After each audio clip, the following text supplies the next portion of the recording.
তাহলে সরে যাও, তুমি একটু চাপো ওইদিকে, ফোনের অ্যাঙ্গেলে রাখ।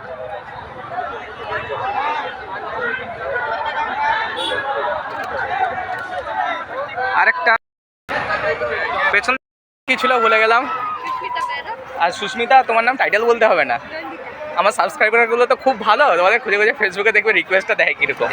তো ফটোগুলো দেখো এক এক করে কেমন এসছে বলো। তো কেমন এসছে, চলবে? দেখো এতগুলো তুলে দিয়েছি এদের, ভালো লেগেছে? আরো একটা, আচ্ছা ঠিক আছে।